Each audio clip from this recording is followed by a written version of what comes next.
Bonjour. Alors dans cette vidéo, nous allons nous intéresser aux constructions géométriques avec les lentilles minces. Euh, alors, il faut bien, avant de se lancer dans les constructions à proprement dites, il faut bien comprendre plusieurs choses. Quand on étudie une lentille mince, qu'elle soit convergente ou divergente, eh bien, elle va donner d'un objet lumineux une image. Alors, vous voyez cette notation que je représente ici avec une flèche, je vais la réutiliser dans la suite. J'insisterai sur une chose, hein, c'est pas parce que j'ai placé, vous voyez ici un objet à gauche et une image à droite, que l'objet est toujours à gauche d'une lentille et l'image toujours à droite d'une lentille. Ça, je reviendrai en détail un petit peu plus tard là-dessus.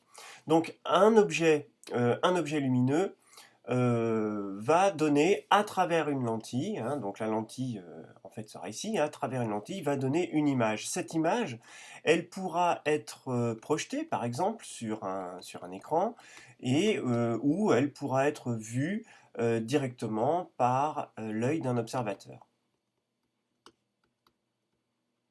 Donc évidemment, la condition, pour avoir les meilleures conditions possibles de vision, est évidemment qu'il va falloir que cette image soit nette. Alors on va s'intéresser à plusieurs choses.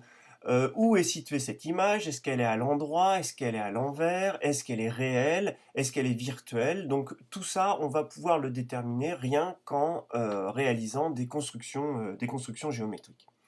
Alors, avant de se lancer dans les constructions, il y a des règles euh, qu'il va falloir respecter.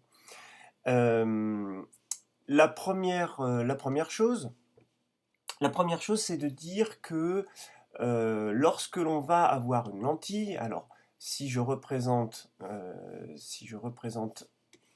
un axe optique, une lentille. Alors ici, je représente une lentille qui a priori est convergente. Eh bien, si j'ai un point lumineux,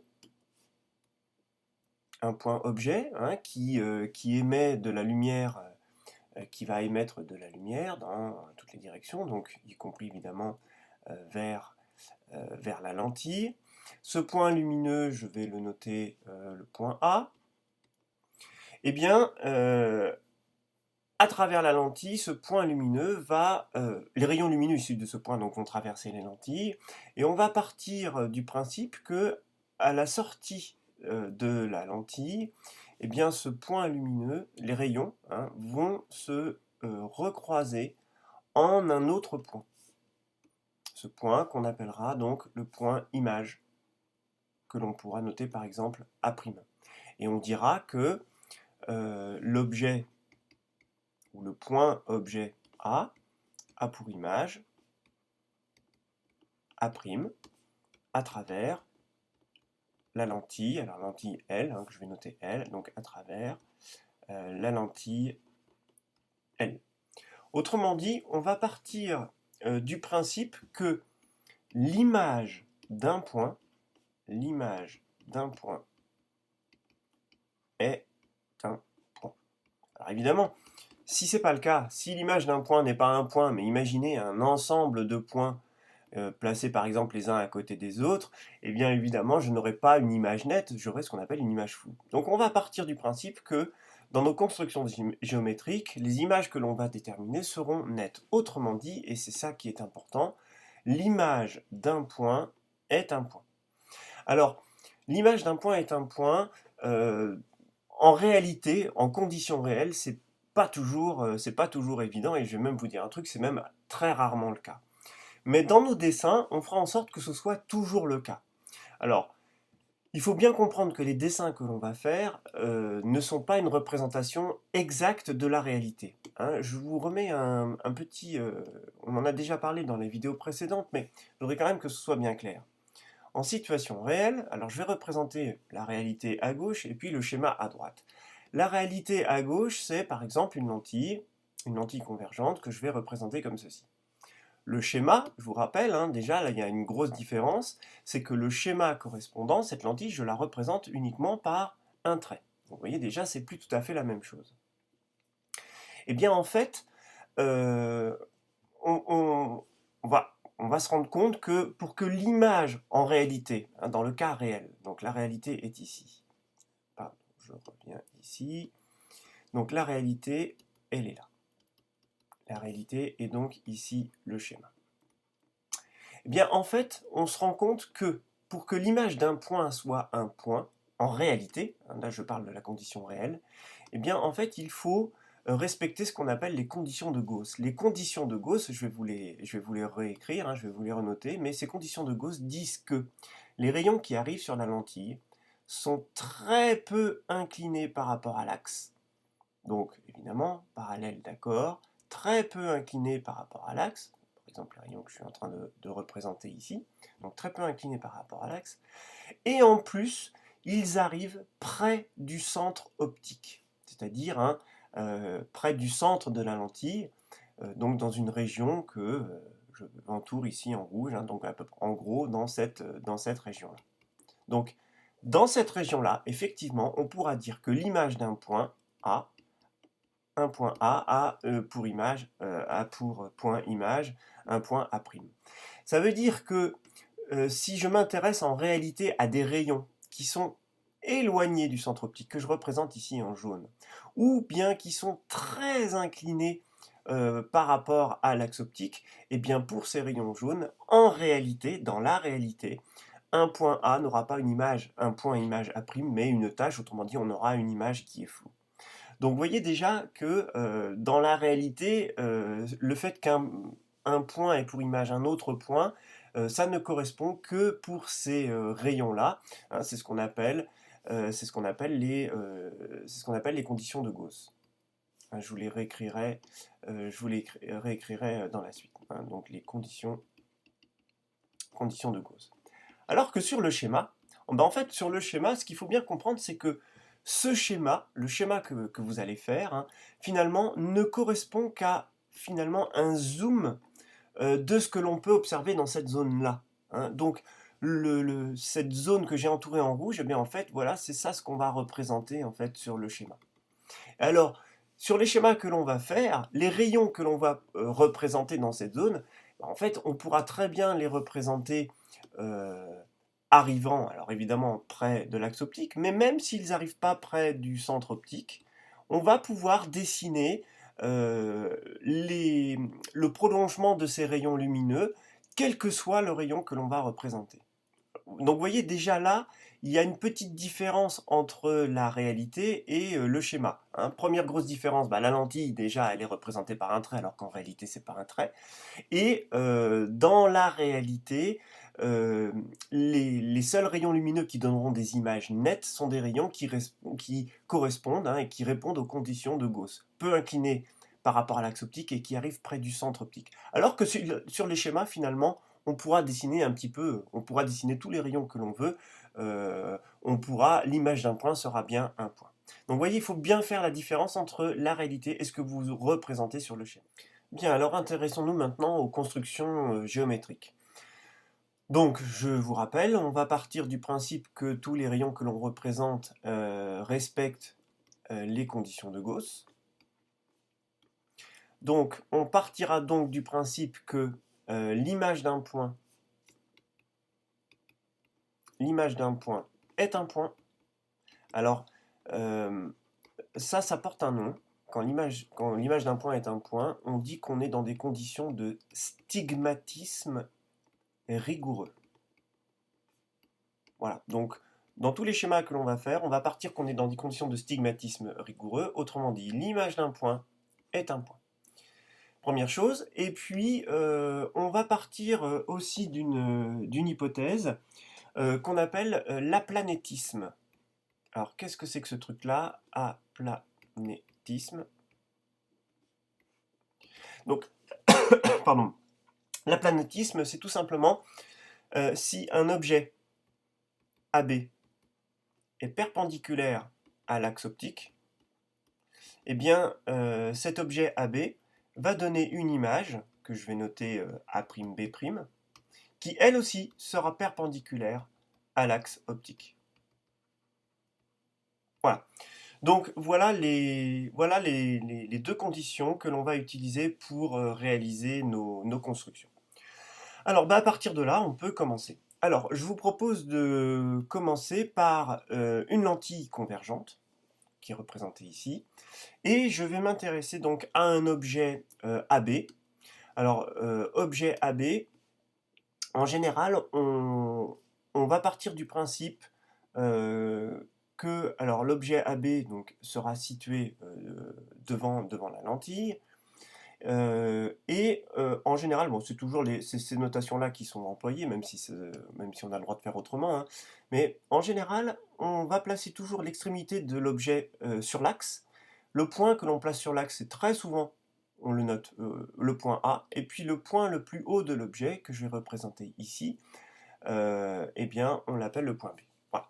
Donc le but de la construction est simple, est de déterminer où se situe l'image de cet objet AB. L'objet AB est un objet lumineux qui émet de la lumière vers la lentille. La lentille va dévier les rayons lumineux issus de AB pour redonner une image A'B'. Donc je vous rappelle que cette image A'B', elle va être soit projetée sur un écran, vue à travers la lentille, par exemple par l'œil d'un observateur. Alors, comment construire cette image? Alors, la première chose, si je m'intéresse, alors j'ai deux points, ce sont les points extrêmes, le point bas et le point haut, donc objet AB. Cet objet AB, ça peut être un arbre, ça peut être un personnage, ça peut être une voiture. On va simplifier au maximum et on représentera uniquement le point le plus bas et le point le plus haut. Si je m'intéresse au point A, le point A ici. Le point A, je peux représenter un rayon lumineux qui est issu de A et qui arrive sur la lentille.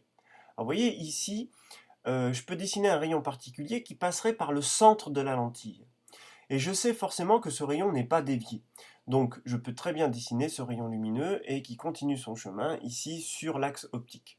Donc vous voyez ici que j'ai une première partie du rayon lumineux qui arrive sur la lentille. Ce rayon lumineux, la lentille ne le dévie pas, donc produit un rayon lumineux qui est le prolongement donc sur l'axe. Ça veut dire que l'image de A va forcément être quelque part sur ce rayon lumineux qui ressort de la lentille. La question évidemment, c'est où? Alors le problème, c'est que dessiner des rayons lumineux qui proviennent du point A et qui traversent la lentille, le seul que je sais dessiner facilement, c'est celui que je viens de représenter en rouge. Alors en fait, on ne va pas s'intéresser au point A, parce que je n'ai pas suffisamment d'informations, on va plutôt s'intéresser au point B. Et vous allez voir après comment on pourra retrouver le point A. Donc je vais revenir un petit peu en arrière, et je vais plutôt m'intéresser au point B. Ce point B, il émet des rayons lumineux, une infinité de rayons lumineux vers la lentille. Je vais m'intéresser uniquement à quelques rayons lumineux dont je connais très facilement le chemin à travers la lentille. Alors, on les a déjà vus.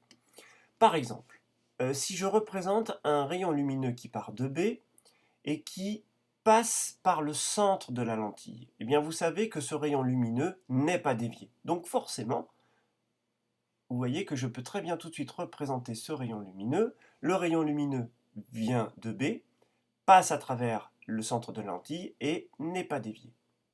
Voilà un premier rayon lumineux. Donc comme pour le point A tout à l'heure, je sais forcément que le point B', l'image, va être quelque part sur ce rayon lumineux. Alors la question évidemment c'est où? Eh bien vous savez bien en mathématiques que pour définir un point, il faut l'intersection de deux droites. Donc pour dessiner une image, il faudra au moins dessiner deux rayons lumineux. Voilà le premier que j'ai représenté en jaune. J'essaierai de garder le même code couleur tout le long de ces constructions. Le deuxième rayon lumineux que je peux dessiner, dont je connais le chemin, c'est celui-ci.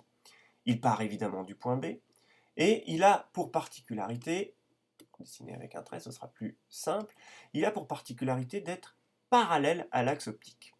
Alors pourquoi je m'intéresse à ce rayon lumineux? Parce que je sais que lorsqu'un rayon arrive sur une lentille et que ce rayon est parallèle à l'axe optique, il repart forcément par le point F'. Donc je sais forcément que ce rayon lumineux, quand il va repartir, passera obligatoirement par le point F'. Voilà, ça y est, je viens de dessiner deux rayons lumineux. Qu'est-ce qu'on a dit? On a dit que l'image d'un point est un point. Donc forcément, l'intersection de mes deux rayons qui repartent de la lentille ici me donne un point que j'ai ici. Donc le point B', l'image du point B, le point B', est forcément ici. Alors je vous ai dit comment on va faire pour retrouver le point A. qu'est-ce qu'on a dit tout à l'heure? Ce sont les conditions d'aplanétisme.